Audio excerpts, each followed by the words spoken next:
monde, c'est Justine, on se retrouve sur le livre à l'air pour une nouvelle vidéo. Alors aujourd'hui, on se retrouve pour parler d'un challenge. Il s'agit du challenge Petit mois, petite lecture qui a été créé par Audrey du Souffle des mots, dont vous retrouverez la vidéo en description. Comme vous le savez, on est le 1er février, c'est-à-dire le mois le plus court de l'année, et l'objectif du challenge, c'est de lire les livres les plus petits et les plus courts de notre pile à lire. Dans cette vidéo, je vais donc vous présenter 15 livres que j'aimerais bien lire pendant le mois de février. Ils font tous environ 200 pages ou moins et il ne s'agit que de titres de littérature jeunesse. Alors au début je voulais mettre de la littérature générale, puis finalement en fait je me suis dit que j'allais vraiment me faire plaisir et en littérature jeunesse il y a vraiment pas mal de livres qui font moins de 200 pages. Pour vous donner mon avis sur ces lectures, je ne sais pas encore sous quel format de vidéo je vais poster. Soit je ferai un vlog qui me suivra tout au long de février avec l'avancée de mes lectures au fur et à mesure, soit je vous présenterai une vidéo bilan avec uniquement les chroniques des livres que j'aurai lus et pour voir combien de livres sur ces 15 là j'aurais réussi à lire pendant le mois. On commence tout de suite avec Peter Pan, donc c'est un livre qui fait moins de 200 pages, je ne l'ai pas sur moi et je ne me souviens plus du nombre exact de pages. Mais il s'agit d'un grand classique de littérature jeunesse. Il est évident que je vais devoir le lire ce mois-ci puisque je dois le lire dans le cadre de mes cours en Master 1. Je sais que certains d'entre vous l'ont eux aussi dans leur pile à lire pour le challenge et j'ai hâte qu'on puisse échanger autour de cette lecture et voir vos différents avis sur ce texte qui est vraiment un classique de la littérature jeunesse. Deuxième livre du challenge, c'est un livre que vous êtes très nombreux à avoir lu cet automne. Il s'agit de Wicca, le manoir de sorcelage par Marie Aligno et publié chez Poulpe Fiction. C'est un livre qui fait 214 pages, comme vous le voyez sur la couverture, on est dans un esprit sorcellerie, magie que j'apprécie fortement.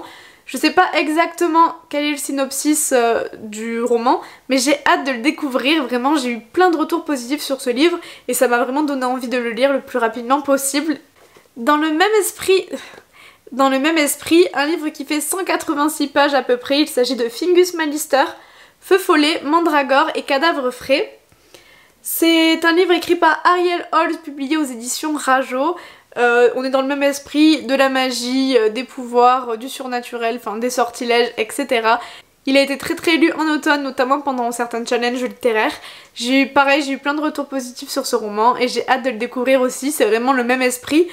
J'espère qu'ils seront pas trop redondants et qu'ils seront pas trop similaires, mais franchement j'ai hâte de découvrir ces deux livres. Quatrième livre, ça change complètement de registre, il s'agit de Mauvais joueur, publié aux éditions Actes Sud et écrit par Julien Dufresne-Lamy. Mauvais joueur, c'est l'histoire de Marceau, un adolescent qui joue sa vie, prend sa vie comme un jeu. Pour lui, la famille, les relations, c'est vraiment juste un jeu grandeur nature. Et un jour, il va décider de faire une fugue pour apprendre à se construire loin de son entourage. Je ne sais pas trop ce que ça va donner, j'ai rarement vu des retours ou des critiques sur ce livre, du coup je sais pas du tout dans quoi je vais me lancer. C'est un livre qui fait 152 pages, mais qui me fait vraiment envie parce que j'adore la plume de Julien Dufresne-Lamy et j'ai très envie de le découvrir dans ce roman, même s'il date un peu puisque ça a été édité en 2016. Et je vous donnerai mon avis et mon retour dans la vidéo bilan en espérant que ce soit une belle découverte. Cinquième livre, c'est La peau de mon tambour de Marie Cellier, publié chez Thierry Magnier. En 2018, donc c'est quand même assez récent. Il s'agit d'un court roman de 157 pages qui parle du coup de Zoé, une adolescente qui découvre son corps, qui découvre le corps des autres, et c'est vraiment a priori un texte qui traite de la question de la chair, de la peau, du corps. Je ne sais pas du tout non plus ce que ça va donner, il est dans ma pile à lire depuis quelques temps puisque je l'avais eu d'occasion chez Gilbert Joseph et ça m'avait bien tenté sur le moment, mais depuis il traîne dans ma pile à lire. C'est l'occasion de le sortir, de le découvrir et de pouvoir vous faire un retour sur cette lecture. Sixième livre, c'est Silence de Benoît Séverac, publié chez Rat Noir aux éditions Syros. Donc ce livre, pareil, je l'avais eu d'occasion, je l'avais mis dans mes... C'est un livre que j'ai trouvé d'occasion dans une brocante, je crois, d'ailleurs il est dédicacé par l'auteur. C'est l'histoire de Jules, un adolescent qui a vécu un accident et qui va perdre le sens de l'ouïe, il n'entend plus rien, il est devenu sourd et il va essayer de reconstituer les événements qui ont causé l'accident, qu'est-ce qui s'est passé, comment il en est arrivé là, et pour essayer du coup de réapprendre à vivre et pour du coup se reconstruire suite à ce drame. À une époque, j'avais entendu pas mal parler de ce livre, mais c'était il y a un moment déjà, je ne sais pas quand est-ce qu'il a été édité, mais ça remonte un petit peu. En tout cas, j'ai vraiment très envie de le découvrir. Septième livre de la sélection, c'est un roman de Cathy Itac, une autrice que j'adore. Il est publié aux éditions du Rouergue. C'est Ce soir je le quitte, avec l'histoire d'une jeune fille qui va annoncer à Loïc, son copain, qu'elle se sépare de lui. Et de l'autre côté, Ce soir je le fais, l'histoire d'un jeune garçon qui va passer sa première nuit d'amour avec Méline, une adolescente. Je ne sais pas ce que ça va donner, c'est en du coup 2 versos, évidemment il fait bien moins de 200 pages comme vous vous en doutez. J'ai hâte de le découvrir, vraiment il est sorti il me semble il y a 1 ou 2 ans et vraiment j'avais déjà très envie de le lire à l'époque, mais comme il est tout fin, je sais pas, je l'ai acheté tout de suite et après il s'est glissé dans ma bibliothèque, perdu dans les méandres des gros livres de 600 pages et je l'ai complètement oublié. 8e livre, il fait 199 pages ou 200 pages. Vous en avez forcément entendu parler, c'est La Revanche des Princesses, un livre qui a été conseillé par énormément de monde, avec les plumes de Sandrine Beau, Clémentine Beauvais, Charlotte Bousquet, Alice Brière-Haquet, Anne-Fleur Multon et Carole Trébor, publié chez Poulpe Fiction. Ce sont donc des histoires de princesses, mais pas des histoires de princesses comme on a malheureusement l'habitude d'en voir trop souvent, des princesses secourues par leurs chevaliers sur leur beau cheval blanc, etc. Là c'est des princesses qui révolutionnent visiblement l'image de la princesse. J'ai très hâte de découvrir cette lecture, très hâte de la lire.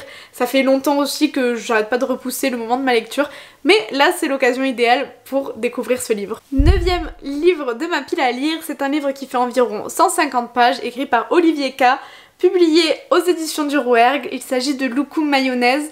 C'est l'histoire de Victor, un adolescent qui est de père égyptien et de mère belge, et en fait ces 2 familles se détestent, elles se disputent constamment sur ses origines, si bien qu'il ne sait plus qui il est, il ne sait plus où est sa place, qui il est réellement, s'il est égyptien, s'il est belge ou s'il est peut-être tout simplement les deux.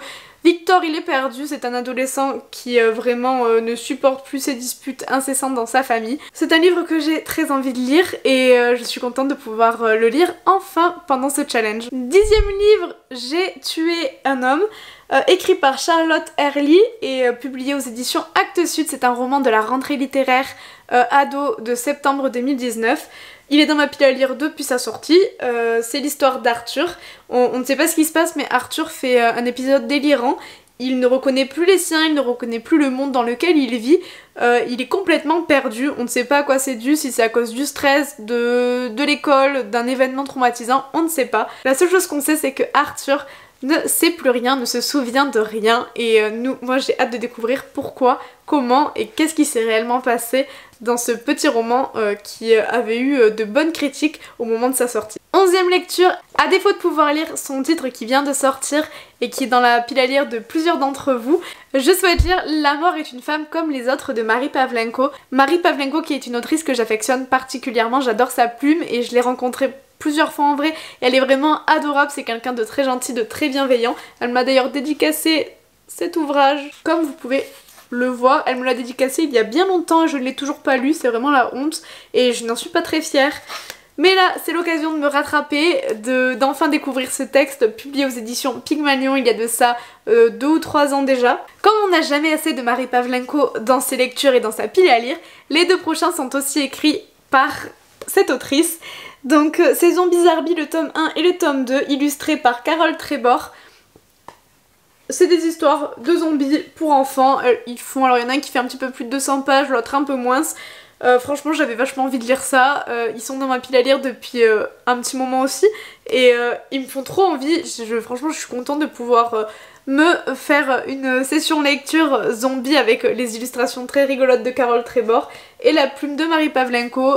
J'ai hâte de découvrir ça et de pouvoir vous en reparler. Un tout petit livre de moins de 100 pages pour ma 14e lecture, c'est écrit par Maëlle Fierpied, J'ai suivi un nuage, publié à l'école des loisirs. J'avais eu beaucoup de retours très positifs sur ce livre qui avait l'air vraiment très beau, très touchant. C'est l'histoire d'un enfant et de sa relation avec sa maman. Donc sa maman va être très heureuse a priori un jour de recevoir une star, mais ensuite tout deviendra gris. Alors que pourtant pour cet enfant, lui il affirme avoir trouvé l'éclaircie. C'est un résumé qui me laisse perplexe, je ne sais pas du tout à quoi m'attendre, je n'en ai aucune idée. Comme ça fait longtemps aussi que j'ai plus de critiques sur ce livre, je ne sais plus trop ce que les gens disaient, je sais que c'était positif, mais après je ne suis plus certaine. Pour finir, un livre que vous êtes très nombreux à avoir déjà lu, C'est Capitaine Rosalie, écrit par le grand Timothée de Fontbelle qu'on ne présente plus. Rosalie, c'est une petite fille que vous voyez ici qui va se lancer dans une mission secrète tandis que son père est à la guerre. Un livre qui m'a souvent été décrit comme bouleversant, très touchant. Un livre qui était tout en haut de ma pile à lire et que je n'arrête pas de faire tarder.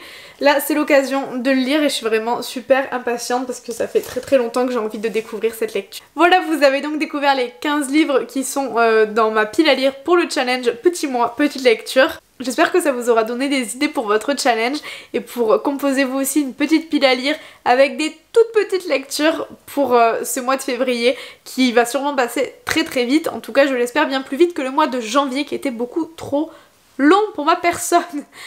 Sur ces belles paroles, je vous dis à très bientôt sur le livre à l'air. Je vous souhaite une très belle semaine, un très bon mois de février et à très vite pour une prochaine vidéo.